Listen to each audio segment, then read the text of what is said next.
Hello and welcome to the most controversial topic जो कि आज हम लोग डिस्कस करने वाले हैं वो है हिजाब के बारे में।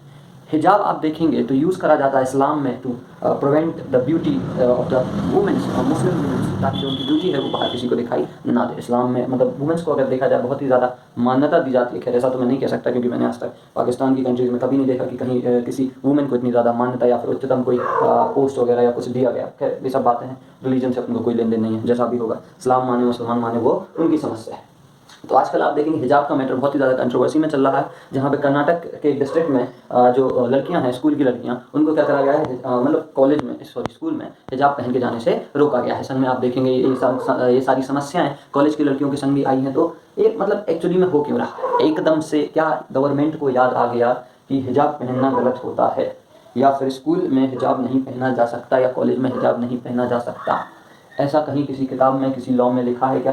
भैया शायद बिल्कुल लिखा हुआ है, अपन लोग ऐसा कह सकते हैं, क्योंकि फ्रीडम टू रिलीजन तो हर जगह है। तो मतलब जो आदमी औरत है वो अपने रिलीजन के हिसाब से चीज़ों को स्वीकार कर सकता है। मतलब जिसका जो रिलीजन है वो उस हिसाब से कुछ उसकी सर्टेन ड्यूटीज़ रहती हैं उस रिलीजन के लिए, तो उस हिसाब से वो चीज़ों को चलाएगा। इतनी बात क्लियर होती है। फिर अब मैटर आता है लड़कियों का, तो इन्हें ठीक करा। खैर हिजाब की कंट्रोवर्सी को लेके कि ये लोग बहुत ही ज़्यादा उसको लेके उत्सुक कह सकते हैं आप हो गए, या उसको जाकर उसमें बहुत ही ज़्यादा इन्वॉल्व हो गए। खैर इतना नहीं होना चाहिए था, पढ़ाई लिखाई पर ध्यान देना चाहिए था, ठीक है। खैर अब हैं तो जैसे तैसे मुसलमान ही।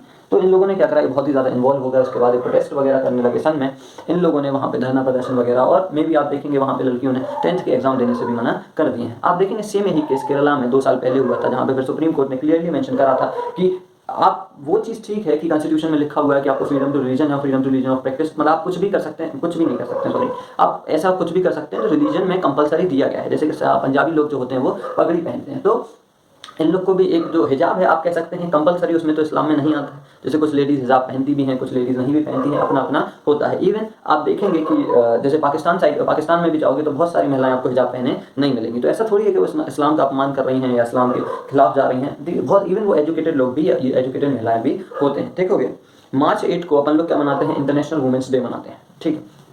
तो अभी प्रेजेंट में पाकिस्तान ने कहा है कि हम लोग इंटरनेशनल वुमेंस डे नहीं मनाएंगे, इसके खिलाफ हम लोग एक और दिन बनाएंगे जो कि वर्ल्ड हिजाब डे के नाम से जाना जाएगा। अब तो ये अपना मनाएंगे। इनको एक तरफ ये लोग बात कर रहे हैं वुमेन्स की राइट्स की कि उनको हिजाब पहनाना है, दूसरी तरफ ये लोग बात कर रहे हैं कि हम लोग वुमेन्स डे नहीं मनाएंगे। तो ये तो वही बात हो गई, कुड़ खाओ कुलगुले से परिच, ठीक। तो यहाँ मैटर समझ में नहीं आ रहा है पाकिस्तान। खैर ये पाकिस्तान का मैटर है भी नहीं, इंडिया का कर्नाटक का मैटर था, इंडिया वाले अपने हिसाब से समझ लेते, लेकिन पाकिस्तान को पता है उनके पास कोई काम होता नहीं है तो अपने में ही कूद जाते हैं, दूसरे देशों के लायक तो वैसे भी नहीं। तो हाल के हाल क्या करते हैं, इंडिया का मैटर अपने आप में ले लेते हैं। खैर एक वो गलत भी है, इंडिया ने जब खुद मना करा था कि ये मैटर हमारा है तो पाकिस्तान में इसको चखने की जरूरत नहीं थी, लेकिन पाकिस्तान तो पाकिस्तान है, ठीक। तो यहाँ पे आप देखेंगे तो इमरान खान जो है इनके खिलाफ में भी हो सकता है पाकिस्तान में नॉन कॉन्फिडेंस मोशन भी हो जाए। मतलब नॉन कॉन्फिडेंस मोशन का मतलब होता है जहाँ पे आप देखेंगे कि सरकार अपना जो बहुमत होता है उसको साबित नहीं कर पाएगी, क्योंकि इन्हीं के कुछ मिनिस्टर्स हैं, या मोस्टली वुमेन मिनिस्टर होंगी, वो तो वैसे ही खिलाफ जा चुकी होंगी, पता नहीं होंगी भी, 1-2 बीवी होंगी इनकी जो होगी, वो वैसे भी खिलाफ जा चुकी होंगी। इनकी खुद की 3-3 शादी हो चुकी होती है, इनको नाम ही पता नहीं रहता अपनी बीवियों का, कहते हैं जान है मेरी, ठीक। तो ये लोग क्या करते हैं, इनका कहना है कि हम लोग 8 मार्च को जो कि वुमेंस डे मनाया जाता है, उस दिन पाकिस्तान में क्या होता है, रैलीज वगैरह निकलती हैं वुमेंस की, जो कि वुमेंस अपने राइट्स के लिए लड़ती हैं। क्योंकि तुमको पता है पाकिस्तान में पढ़े लिखे लोग होते नहीं है, राइट उनको पता हुआ नहीं होता, इसीलिए आदमियों का तो वहाँ पे जो जैसा भी है, ठीक है। तो वुमेंस क्या करती हैं, अपने राइट्स के लिए वहाँ पे लड़ती हैं। लेकिन इसमें समस्या क्या आती है, राइट तो वुमेन को मिलनी नहीं है वहाँ पे, क्योंकि वहाँ पे सुपीरियरिटी में मैन आते हैं। फिर भी कुछ महिलाएं जो होती हैं वो अपना प्रोटेस्ट वगैरह करती हैं एक लीगल तरीके से, लेकिन उन महिला को बहुत ही गलत नज़र से पाकिस्तान में देखा जाता है। इसीलिए इन्होंने क्या कहा है कि अब हम लोग ये जो रैली निकलती थी इसके खिलाफ एक और रैली निकालेंगे, ताकि जो वुमेन्स हैं उनको सप्रेस करा जा सके। तो इसके खिलाफ आप देखेंगे बहुत सारे देश भी पाकिस्तान के खिलाफ चले गए हैं। लेकिन हिजाब वाला मैटर,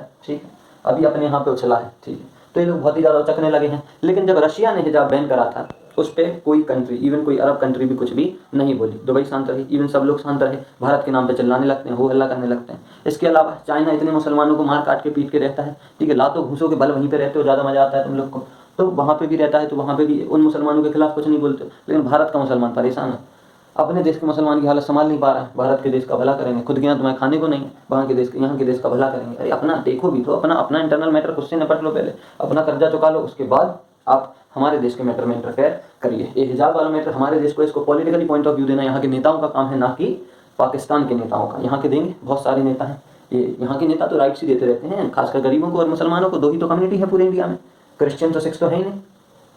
बचा कौन? मुसलमान ही तो हैं भारत में, जो कि बेचारे दबे हुए हैं। 20% मुसलमान हैं, आप उनको नहीं देखेंगे। जो 5% क्रिश्चियन कम्युनिटी भारत में बैठी हुई है, वो तो नहीं कहती कि मैं दबा हुआ हूँ, इन लोग को दबा हुआ देखते हैं।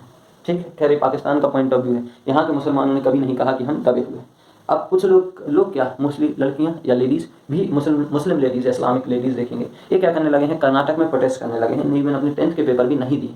तो आप देखेंगे ये चीज़ ठीक नहीं है, लेकिन स्टूडेंट के पॉइंट ऑफ व्यू से वो अपने साइड से ठीक कर रहे हैं। जितना उनको जो लोग भड़का पाए होंगे उतना ही वो उसी हिसाब से काम कर रहे हैं। ये भी ठीक है, नहीं दो पेपर, सरकार कौन सा दोबारा ले लेगी। अब देखो समझाते हैं, कंगे मारी मारकर क्या हो गया, नहीं देखो योगी जी ने क्या कहा है। योगी जी ने नहीं कहा, एक तो हमारे देश की मीडिया बेवकूफ़ है। मीडिया क्या कहती है कि योगी जी ने बुलडोजर प्लान बनाया है। क्या बनाया है? Bulldozer plan. किसको? ये हिजाब वाले मैटर को निपटने के लिए क्या बनाया भैया? बुलडोजर प्लान बनाया। इस बुलडोजर प्लान का खुद योगी जी को नहीं पता है, लेकिन हमारे देश की मीडिया को सब पता है। नोटबंदी होने से पहले मीडिया को नहीं पता था, लेकिन हमारी मीडिया को सब पता है। पाकिस्तान में जाके घुस के हम पाकिस्तान के सैनिकों को मार के आए, हमारी मीडिया सबूत मांग रही थी, हमारे देश के नेता सबूत मांग रहे थे। ऐसा लगता है कि कभी कभी ये लोग पाकिस्तान के साइड हैं, हमारे साइड हैं या होंगे, हो सकता है इनको डायरेक्ट फंडिंग आती हो, जो भी है। तो बुलडोजर प्लान बना है। बुलडोजर प्लान के हिसाब से योगी जी ने कहा ही बुलडोजर प्लान, इन्हीं लोगों ने कहा। योगी जी का कहना है कि हम अगर ये इस पे बवाल काटेंगे, काटने तो नहीं देंगे वैसे, क्योंकि यूपी का मामला होता तो कब का दबा दिए होते। खतरनाक है हमारी योगी। ये क्या करते हैं? Uniform civil code line. Uniform civil code का मतलब है जहाँ पे आप देखेंगे सारे लोगों को एक बराबरी पे, मतलब सबके लिए सेम रूल्स एंड रेगुलेशन होंगे। खैर वो ठीक भी है अगर देखा जाए, मेरे हिसाब से तो पूरे कंट्री में तो लगाने देना चाहिए, यूनिफॉर्म सिविल कोड लगा देना चाहिए। खैर भाजपा का यही मोटिव रहता है, लेकिन बाकी दूसरी जो पॉलिटिकल पार्टीज हैं वो इसके लिए सहमत नहीं रहती। इवन खुद राजनेता भी सहमत नहीं रहते हैं सारे। देखो बीजेपी भी है तो उसमें सारे लोग तो सही नहीं है ना, कुछ हद तक ठीक है, कुछ हद तक तो जैसे हैं वैसे हैं। तो यहाँ पे अलग अलग राजनेता अलग अलग तरीके से अपने अपने बयान देते हैं, तो उसमें भी गलत है। कोई कभी अग्रेसिव होकर, स्मृति ईरानी जैसे इन्हें ज़्यादा अग्रेसिव होकर बयान दे दिया था कि ये महिलाओं के लिए फलाना ढिकाना, ऐसा नहीं। तो वो अपन लोग इतना ज़्यादा अग्रेसिव होकर इस मैटर को नहीं देख सकते हैं। इवन स्टूडेंट राइट्स की भी बात करी जा रही है, लेकिन मेरा जो मानना है, मेरा ओपिनियन, स्कूल का एक खुद का यूनिफॉर्म होता है, स्कूल का खुद का यूनिफॉर्म होता है। इस यूनिफॉर्म से छेड़खानी नहीं होनी चाहिए।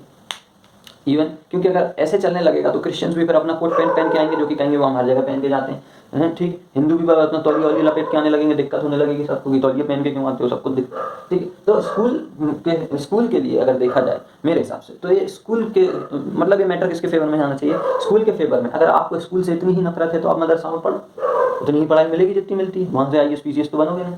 तो स्कूल यूनिफॉर्म एक मतलब होती है, स्कूल यूनिफॉर्म होनी क्या चाहिए। स्कूल यूनिफॉर्म को अपन लोग देख के मतलब ये मैटर जो है वो उसको वहीं पे खत्म कर सकते हैं कि ये मैटर पूरा स्कूल यूनिफॉर्म पे जाता है कि स्कूल यूनिफॉर्म जो है वही चलेगी सिर्फ स्कूल या ये मतलब कॉलेज की यूनिफॉर्म, कॉलेज यूनिफॉर्म हो जाएगी तो वही चलेगी कॉलेज या स्कूल में, ना कि किसी रिलीजियस अफेयर। सिर्फ सिख की जो पगड़ी होती है उसको छोड़ दिया जाए, अदरवाइज मुझको नहीं लगता ऐसा भी किसी भी रिलीजन में ऐसा कुछ कंपलसरी हैगा। क्योंकि जब फोटोज डाली जा सकती हैं बेहुदा से बेहुदा, तो हिजाब का इशू कोई बहुत बड़ा इशू नहीं है। तो आई होप आप इस चीज़ को समझ गए होंगे कि कौन सी चीज़ ज़्यादा सही है, कौन सी चीज़ ज़्यादा गलत है। एंड फॉर गॉड सेक अगर कोई मैटर है भी तो उसके लिए ना अपने पेपर छोड़ो, ना ही अपना कुछ ज़्यादा इशूज़ को डेवलप करो। इवन आप चीज़ों को शांति से चलने दीजिए, एक दिन ऐसा आएगा कि चीज़ें अपने आप से खुद से सॉल्व हो जाएंगी। ऐसे प्रोटेस्ट करने से ठीक है आप असर्टिव में आ जाएंगे, लेकिन आप मॉडरेट बन के रहिए, क्योंकि ठीक है आपको अपने करियर के संग में भी कंप्रोमाइज़ नहीं कर सकते।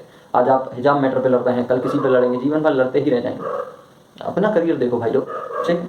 पॉलिटिक्स में ज़्यादा ना पढ़ो, खत्म हो जाओगे वैसे, क्योंकि नेता जो होता है वही सब पा लेता है, बाकी तुम लोग तो चपरासी हो।